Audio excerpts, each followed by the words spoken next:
잭 휘테커의 이야기를 들어보셨나요? 복권에 당첨되는 건 누구에게나 꿈 같은 일이지만 때로는 예상치 못한 불운을 가져오기도 합니다. 이른바 복권의 저주라 불리는 현상인데요. 잭 휘테커는 이 저주의 대표적인 사례로 손꼽힙니다. 그는 복권 당첨이 자신에게 더 큰 불행을 가져왔다며 후회했습니다. 그의 이야기는 웨스트 버지니아주의 작은 시골 마을 점핑 브랜치에서 시작됩니다.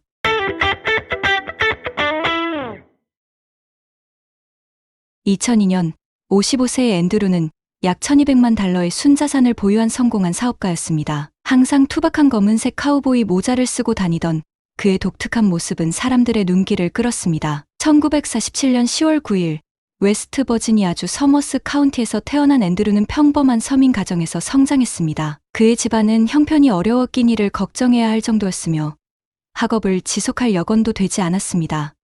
하지만 앤드루는 영리하고 부지런한 아이로 어린 나이부터 아르바이트를 하며 가족을 돕기 위해 노력했습니다. 또래 친구들이 놀러 다닐 때 그는 14세의 나이에 이미 건설 현장에서 일하며 온갖 고생을 겪으며 경험을 쌓았습니다. 성인이 된 앤드루는 여러 건설 회사를 전전하며 다양한 기술을 익히고 경력을 쌓아갔습니다. 그는 맡은 일에 항상 최선을 다했고 상사들에게 인정받는 직원으로 두각을 나타냈습니다. 이 과정에서 그는 기술뿐만 아니라 적지 않은 자금을 모을 수 있었습니다.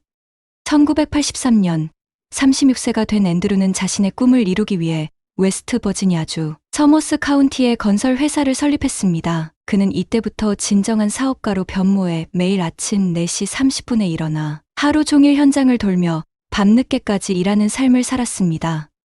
이러한 열정과 노력 덕분에 그의 회사는 꾸준히 성장했고 사업도 번창하게 되었습니다. 앤드루는 막대한 자산을 보유한 성공한 사업가였지만 여전히 소박한 삶을 유지했습니다. 매일 새벽 편의점에 들러 브렌다라는 여직원이 만들어주는 토마토, 베이컨 샌드위치를 즐겼고 이후에는 현장으로 향해 성실히 일했습니다. 그는 자신이 이룬 성공에 안주하지 않고 늘 최선을 다하며 살아갔습니다. 2002년 12월 24일 모든 복권 애호가들에게 잊을 수 없는 크리스마스 이브가 찾아왔습니다. 파워볼 복권의 상금이 역대 최고, 기록인 3억 달러를 넘어섰기 때문입니다. 파워볼 복권은 당첨자가 없을 경우 상금이 이월되어 쌓이는 방식으로 이 엄청난 상금은 사람들의 이목을 집중시켰습니다. 그날 브렌다는 앤드루에게 복권을 사보라고 권유했습니다. 평소 복권에 큰 관심이 없던 앤드루도 상금이 너무 크다는 말에 흥미를 느껴 100달러어치의 복권을 구매했습니다. 그는 번호를 자동 방식 무작위로 뽑았습니다. 다음 날은 크리스마스였습니다. 잭은 가족들과 함께 시간을 보내며 손녀가 선물을 여는 것을 도와주고 그동안 열심히 쌓아온 자신의 삶에 감사하며 평소와 같은 하루를 보냈습니다. 하지만 이날은 평소와 조금 달랐습니다. 바로 크리스마스 파워볼 추첨 결과를 기다리고 있었기 때문입니다. 밤 11시가 되었고 잭과 가족들은 채널 복권 방송의 시간에 맞춰 텔레비전을 켰습니다. 그런데 잭은 추첨 번호가 발표되기 전에 잠들어 버렸습니다. 그러던 중 그의 아내 주얼이 갑자기 그를 깨웠습니다. 주얼은 복권 한 장에 적힌 숫자 5개가 텔레비전에서 발표된 5개의 번호와 일치한다고 말했습니다. 잭은 정신 차리고 복권을 다시 확인하였고 발표한 번호와 완벽히 일치했습니다. 가족들 모두 기쁨을 감추지 못했습니다. 이후 복권 수령 절차가 시작되었습니다. 당시 웨스트 버지니아주에서는 익명으로 상금을 수령할 수 없었기 때문에 앤드루는 공개적으로 당첨금을 수령해야 했습니다. 12월 26일 앤드루는 아내, 딸, 손녀와 함께 웨스트 버지니아주 찰스턴의 복권 센터를 방문했습니다. 그는 무려 3억 1,490만 달러에 달하는 상금을 수령하며 기자회견에도 참석했습니다. 복권 센터에서는 이 금액이 당시 미국 역사상 단일 복권 티켓으로는 가장 큰 당첨금이라고 발표했습니다. 세금을 공제한 후에도 1억 1,300만 달러를 수령하며 일시불 지급을 선택했는데 이는 여전히 엄청난 금액이었습니다. 잭은 편의점 가게로 가서 그녀에게 100달러짜리 지폐를 건넸습니다. 그녀는 이를 보고 곧바로 물었습니다. 당첨되셨나요? 잭은 미소를 지으며 고개를 끄덕였습니다. 그녀는 이후 인터뷰에서 당시 잭이 얼마나 행복해 보였는지 기억난다고 말했습니다. 잭은 이 당첨을 크리스마스 기적이자 신의 선물로 여겼습니다. 그래서 그는 새로운 재산을 선한 일에 사용하기로 결심했습니다. 잭은 복권 당첨금의 10%를 기부해 새로운 교회를 짓고 과거 어려운 시절에 가족을 도와준 목사들에게도 지원하기로 결심했습니다. 또한 웨스트버지니아 주민들을 돕기 위한 자선단체를 설립하겠다는 계획도 세웠습니다. 이러한 선행 계획과 거대한 당첨금 소식은 잭을 단숨에 언론의 주목을 받는 유명 인사로 만들었습니다. 그의 따뜻한 남부 사투리와 소탈한 매력은 그를 영웅처럼 보이게 했습니다. 하지만 잭의 가족들에게 이런 변화는 큰 부담으로 다가왔습니다. 그의 아내는 끊임없는 언론의 관심을 불편해했습니다. 수백만 장자의 아내로서 화려한 삶을 살 수 있었음에도 불구하고 그녀는 여전히 집안일을 스스로 해결하며 조용히 살아가는 것을 더 선호했습니다. 그녀에게 돈은 큰 의미가 없었지만 남편 잭이 행복해하는 모습을 보며 기뻐했습니다. 반면 잭의 10대 손녀 브랜디 브레그는 달랐습니다. 잭과 매우 가까운 사이였던 브랜디는 복권 당첨 이후 자신의 소원을 이루기 위한 기회를 보았습니다. 그녀는 가장 좋아하는 래퍼 넬리를 만나고 싶어 했고 미쓰비시 이클립스라는 차를 갖고 싶어 했습니다. 잭은 손녀를 포함한 가족 여성들이 자신의 부를 마음껏 즐기길 원했기에 그녀의 요구를 흔쾌히 들어주었습니다. 잭은 자신의 성공을 통해 사람들에게 모범이 되고 싶어 했습니다. 그는 막대한 부를 얻게 되었을 때 어떻게 행동해야 하는지 보여주고 싶었지만 시간이 지날수록 점차 변하기 시작했습니다. 언론의 끊임없는 관심과 자신이 가진 부에 대한 인식은 그를 점점 더 부주의하게 만들었습니다. 새해 전야, 잭은 자신이 자주 가는 술집을 찾았습니다. 그는 바 카운터에 현금 5만 달러를 올려놓고 모든 사람들에게 술을 사겠다고 선언했습니다. 술집 주인은 그의 행동이 위험해 보였지만 잭은 신경 쓰지 않았습니다. 그날 밤 잭은 과음해 집에 갈 수 없었고 결국 택시 대신 리무진을 불러 귀가했습니다. 다음 날 아침, 잭은 평소처럼 매일 가던 편의점에 들러 커피와 샌드위치를 사러 갔습니다. 하지만 그날은 평소와 달랐습니다. 잭이 재산을 나누겠다고 말한 소식을 들은 사람들이 몰려들었기 때문입니다. 주 경계를 넘어온 사람들뿐 아니라 심지어 이스라엘에서 온 사람들까지 있었습니다. 이들은 모두 각자의 문제를 안고 잭에게 도움을 요청했습니다. 잭은 초반에는 이러한 요청에 답하며 도움을 주었지만 점차 감당하기 어려워졌습니다. 그에게 찾아오는 사람들의 수는 끝이 없었고 이로 인해 잭은 점점 지쳐갔습니다. 잭은 처음에는 도움을 요청하는 사람들에게 기꺼이 돈을 나눠주었습니다. 하지만 점점 요청이 폭주하면서 그의 삶은 부담으로 가득 차게 되었고 결국 그는 일을 멈출 수밖에 없었습니다. 그러나 사람들은 멈추지 않았습니다. 잭의 집과 사무실로 찾아오거나 끊임없이 전화를 걸어오는 이들이 줄을 이었고 심지어 돈을 주지 않으면 위협하는 경우도 생기면서 잭은 큰 스트레스에 시달리게 되었습니다. 상황은 점차 심각해졌고 결국 서머스 카운티 보안관 부서는 잭에게 24시간 개인 경호를 제공하기 시작했습니다. 한 인터뷰에서 그는 자신의 삶이 다시는 정상으로 돌아갈 수 없을 것 같다고 두려움을 표현했습니다. 그리고 그의 말처럼 그 두려움은 현실이 되었습니다. 새로운 정체성과 끊임없는 압박감 때문이었을까요? 잭은 더욱 과감한 관대함을 보이기 시작했습니다. 예전에 100달러를 줬던 편의점 점원이 기억나시나요? 잭은 그녀에게 10만 달러가 넘는 새 집을 사주었고 추가로 4만 4천 달러의 수표를 건넸습니다. 그녀는 왜 특정 금액이었는지는 몰랐지만 너무 놀라서 물어볼 겨를도 없었다고 합니다. 솔직히 말하면 그녀가 이 이야기에 등장하는 진정한 승자였을지도 모릅니다. 동시에 잭은 람보르기니를 구입한 뒤 동네를 돌아다니며 몇몇 집의 현금을 창문 밖으로 뿌렸다는 이야기도 전해졌습니다. 이 일들은 단지 그의 초호화 소비의 시작에 불과했습니다. 잭의 소비 습관은 갈수록 과도해졌고 결국 걷잡을 수 없는 상황에 이르렀습니다. 그는 웨스트버지니아의 카나와 카운티에 있는 트라이스테이트 경마장 및 게이밍 센터를 찾았습니다. 이곳은 도박의 중심지였고 잭은 자신의 부를 과시하며 특히 여성들에게 주목받고 싶어 했습니다. 그날 그의 아내 주얼은 함께하지 않았고 잭은 만나는 여성들에게 술을 사주며 하루를 보냈습니다. 많은 술을 마신 잭은 점점 더 무례한 행동을 하기 시작했습니다. 도박장에서 그는 술을 사준 여성들에게 지나치게 가까이 다가갔고 몇몇 여성들은 잭이 부적절한 신체 접촉을 했다고 주장하며 소송을 제기했습니다. 다행히 이 소송 대부분은 잭이 합의로 해결한 것으로 보입니다. 하지만 그의 이러한 행동은 잭의 명성과 평판에 큰 타격을 주게 되었습니다.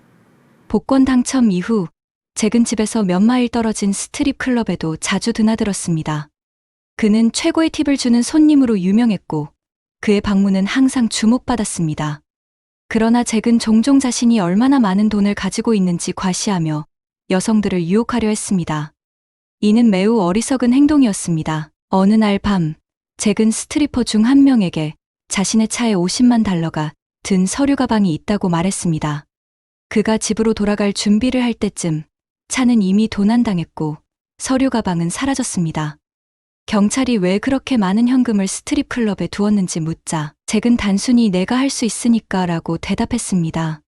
잭에게 $500,000는 큰 돈이 아니었을지 몰라도 이 사건은 그의 공적인 이미지를 크게 손상시켰습니다. 잭은 자신을 행복한 기독교 가족 남성으로 알리고 싶어 했지만 스트립 클럽을 자주 방문했다는 사실이 드러나면서 그의 이미지는 무너지고 말았습니다. 몇 달 뒤 웨스트 버지니아 주민들을 돕기 위해 잭이 설립했던 자선단체마저도 지원 요청이 폭주하며 운영을 중단해야 했습니다. 요청을 감당할 재정적 여유가 없었기 때문입니다. 결국 잭은 가족적이고 자선가로서의 이미지마저 잃게 되었습니다.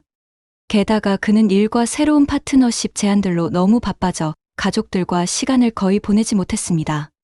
아이러니하게도 그는 복권에 당첨된 이후 오히려 더 바쁜 삶을 살게 되었습니다. 이 시점에서 그의 손녀 브랜디 또한 비슷한 상황에 처해 있었습니다. 브랜디는 친구들로부터 끊임없이 돈을 요구받으며 결국 친구들을 하나둘 잃어갔습니다. 고등학생인 17세 소녀가 이런 상황에 처했을 때 얼마나 힘들었을지 상상하기 어렵지 않습니다. 잭과 그의 아내 주얼에게는 딸 진저가 있었지만 림프종으로 고통받고 있어 브랜디를 제대로 돌볼 수 없었습니다. 게다가 브랜디의 아버지는 그녀가 태어난 직후 우울증으로 스스로 생을 마감했기 때문에 잭은 사실상 브랜디가 알고 있는 유일한 아버지 같은 존재였습니다. 브랜디는 학교에 갈 때마다 $5,000를 용돈으로 받았다는 이야기가 있습니다. 당연히 그녀의 재산은 학교에서 큰 화제가 되었고 특히 그녀가 좋아하는 남자아이들에게 고가의 선물을 자주 사주면서 더욱 주목받았습니다. 그러나 이러한 관심은 결국 브랜디에게 독이 되었습니다. 어느 날 그녀의 친구 3명이 잭의 집 밖에 나타나 그의 차를 부수고 차 안에 있던 $100,000가 든 가방을 훔쳐갔습니다. 잭의 돈은 점점 축복이라기보다 저주처럼 느껴지기 시작했습니다. 브랜디에게 관심을 끌기 위해 많은 소년들이 그녀를 둘러싸며 아첨했고 결국 그녀는 제시 트리블이라는 18세 소년과 사귀게 되었습니다. 그러나 그들의 관계는 처음부터 불안정했습니다. 돈과 약물로 얽힌 관계는 결국 비극으로 치닫게 됩니다. 2004년 9월, 제시는 잭의 집에서 약물 과다 복용으로 인해 숨진 채 발견되었습니다. 많은 사람들은 브랜디를 비난하며 그녀가 대량의 약물을 살 수 있는 유일한 사람이라고 주장했습니다. 이로 인해 브랜디는 극심한 미움을 받으며 큰 정신적 고통을 겪게 되었습니다.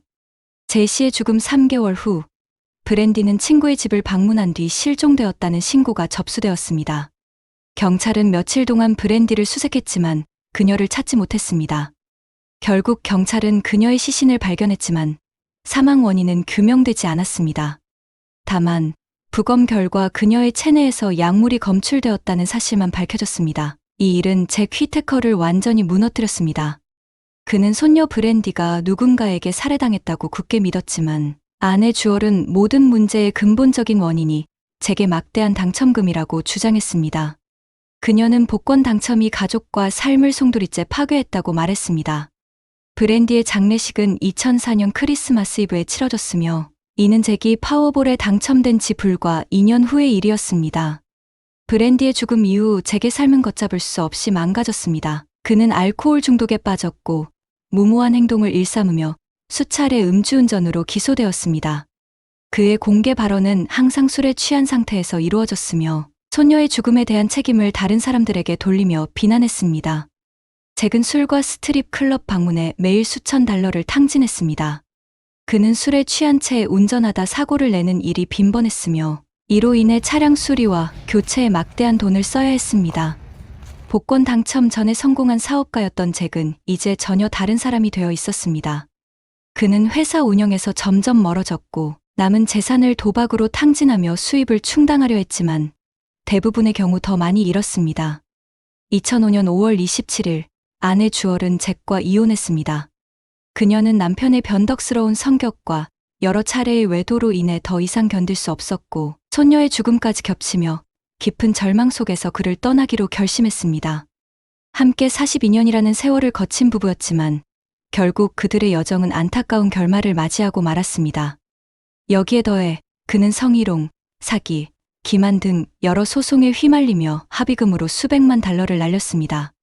2007년에는 12명의 도둑이 그의 수표책을 이용해 수백만 달러를 인출했다는 사실이 법정 문서로 드러났고 그의 재산은 거의 바닥나고 말았습니다.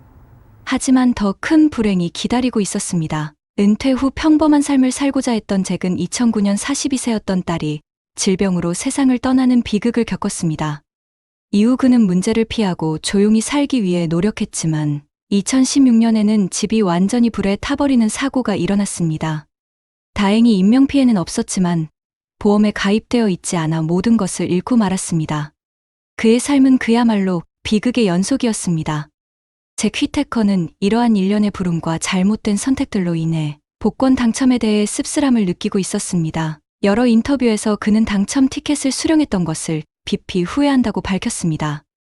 ABC 뉴스와의 인터뷰에서 그는 거대한 재산이 내가 진정으로 소중히 여기던 모든 것을 포기하게 만들었다며 자신이 되어버린 사람을 좋아하지 않는다고 고백했습니다. 그는 복권 당첨이 자신의 삶을 완전히 망쳤다고 느꼈습니다. 잭은 긴 투병 끝에 2020년 6월 27일 세상을 떠났습니다. 행운이 삶의 모든 문제를 해결해주지는 않습니다.